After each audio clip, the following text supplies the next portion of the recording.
Trump के जारहाना इकदाम और टैरिफ पॉलिसी ने न सिर्फ अमरीकी इत्तेहादियों को अमरीका से दूर कर दिया है, बल्कि अमरीका के बड़े हरीफों को भी मुत्तहिद कर दिया है। पूरा ये वर्ल्ड का एक ब्लॉक जो है वो बन चुका है। इस फोरम ने आज जो है एक तो अमेरिका को पैगाम दिया है कि दुनिया जो है वो अब गुलाम नहीं रही और अमेरिका का न्यू वर्ल्ड ऑर्डर नहीं चलेगा। न्यू वर्ल्ड ऑर्डर जो है वो बदल गया है। जबकि एससीओ डेवलपमेंट बैंक के क़याम का भी फैसला किया गया है। मेरे ख्याल से अंडर ट्रंप अमेरिका अपना इमेज, अपनी पावर वो जो है उसको लूज कर रहा है। अब मोदी और पुतिन ने एक तरह से 45 मिनट्स उन्होंने कार में बात की है। पुतिन 10 मिनट वेट कर रहे थे होटल के नीचे मोदी जी के लिए। मोदी जी पुतिन की कार में, उनकी लिमोजिन में जाके उनसे बात कर रहे थे। वो हमें टूटता हुआ नजर आ रहा है और अमेरिका ने खुद उसको तोड़ने में बड़ा रोल प्ले किया है, अपने गुरूर के जरिए, अपने जंगों के जरिए।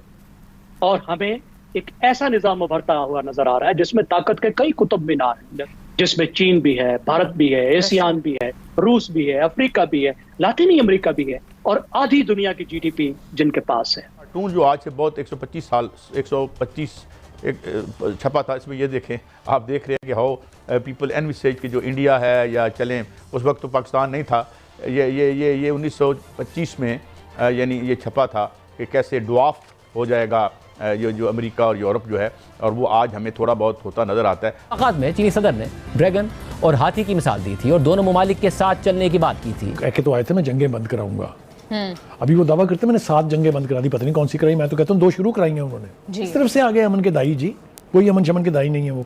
ये कि हम लोग कसीरुल कुतुबी दुनिया बन जाती है मिसाल के तौर पे, तो पाकिस्तान कौन सा कुतुब है उस कसीरुल कुतुबी दुनिया के अंदर?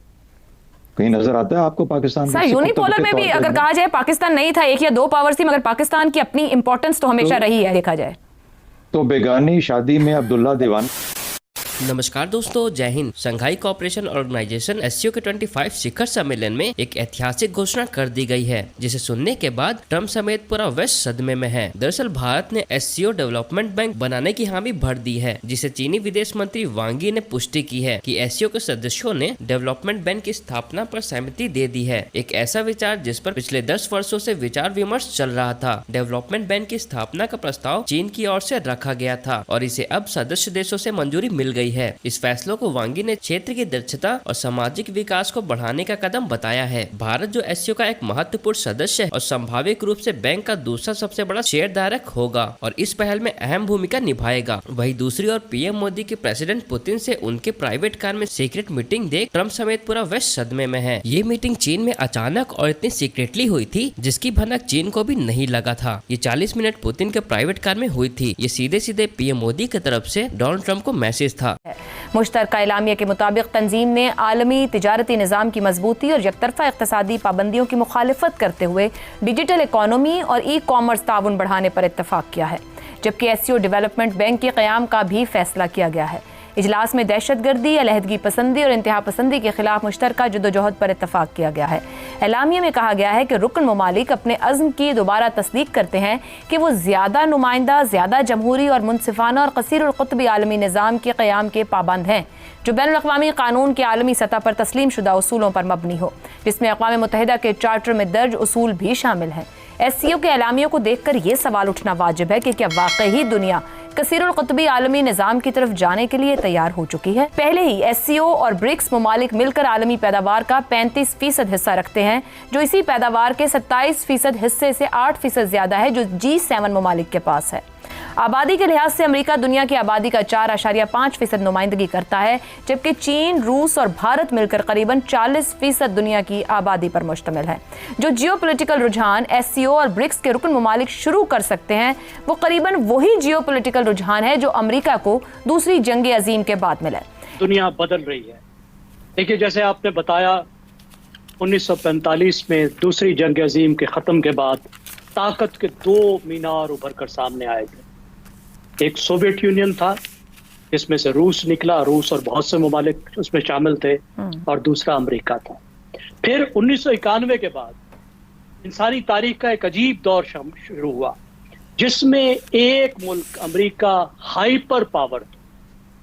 अमेरिका के पास ऐसी ताकत थी जो पूरी इंसानी तारीख में किसी मुल्क के पास भी नहीं रही, अनचैलेंज्ड। चीन और रूस भी अमेरिका की बात मानने पर मजबूर थे, उसके खिलाफ वोट नहीं करते थे। लेकिन जाहिर है ऐसा निज़ाम तो नहीं रह सकता दुनिया में जिसमें एक ही मुल्क की मुकम्मल इजारादारी हो, तो वो हमें टूटता हुआ नजर आ रहा है। और अमेरिका ने खुद उसको तोड़ने में बड़ा रोल प्ले किया है, अपने गुरूर के जरिए, अपने जंगों के जरिए।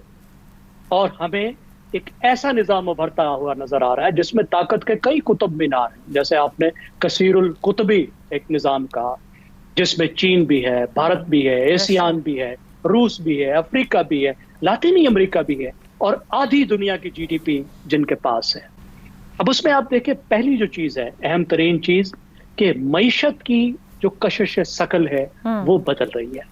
सबसे बुनियाद, अब मईशत एशिया की तरफ ट्रांसफर हो रही है, इन ममालिक की तरफ ट्रांसफर हो रही है, अमेरिका से और यूरोप से हट रही है, और मुतबादिल इदारे बैनुल-अक़वामी गवर्नेंस के वजूद में आ रहे हैं, जिसके हवाले से एससीओ उसमें से एक है, ब्रिक्स उसमें दूसरा है, और उसके अलावा आप देखिए कि नए बैंक बन रहे हैं, AIB है, उसके अलावा ब्रिक्स का एक बैंक है, फिर वो कह रहे हैं कि एससीओ का भी एक बैंक बनाएंगे।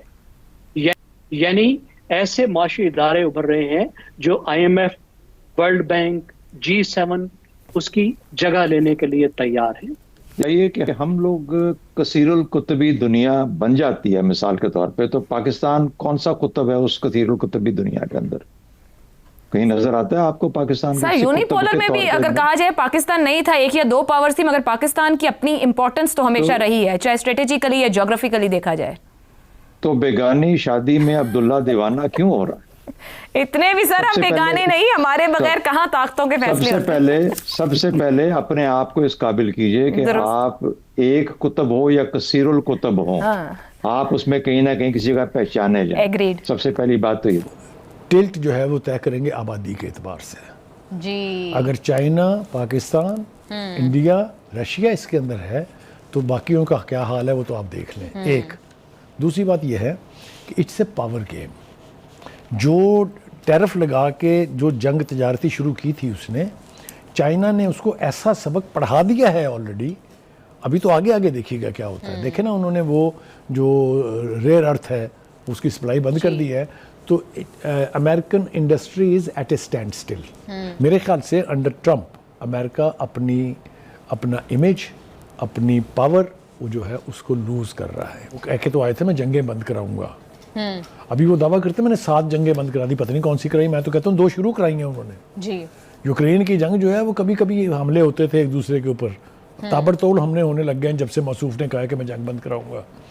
जो मुज़ाकरात हो रहे थे दोहा के अंदर हमास और इसराइल के बीच में, उनके होते हुए सेशन जारी था जब उसने कहा कि इसराइल हमला कर दे, और उन्होंने आधे गजा के ऊपर कब्जा कर लिया है। ये किस तरफ से आ गए अमन के दाई जी? कोई अमन शमन के दाई नहीं है वो। वकास साहब, अनदर इम्पॉर्टेंट थिंग इज़ कि हमारे वज़ीर आज़म शहबाज शरीफ ने बगैर नाम लिए एक मुश्तरका डायलॉग की बात की है, तो आपको लगता है, मतलब इनडायरेक्टली मैं तो उसको इस तरह से परसीव कर रही थी कि बाकी कंट्रीज के साथ तो हमारा डायलॉग है, वो भारत को मैसेज दे रहे थे, एक गुड विल में मैसेज दे रहे थे मुज़ाकरात के लिए। इंटरनेशनल फोरम्स पे आप बातचीत को डिनाई नहीं कर सकते हैं, इसलिए मैं समझता हूँ कि ये जिसको कहते हैं ना कि ही took an initiative by saying कि हम तो मुज़ाकरात के लिए तैयार हैं, हम तो दावत दे रहे हैं, देख लें जी, हम तो कह रहे हैं उनसे क्या है, हमारे साथ मिलके बैठे। बहुत दफा सर इसकी बात हुई है। तो कहने का मतलब ये है कि ये मौक़िफ़ जो है ये डिप्लोमेटिकली अगर आप इसको देखें तो it's a very justified, very valuable यानी पॉइंट ऑफ व्यू कि आप आए हमसे बैठ के बात करें। जो वो बायलैटरलिज्म की बात करते हैं ना, कहते हैं आए तो सही, वो तो आते ही नहीं, इंडिया तो आता ही नहीं, बिकॉज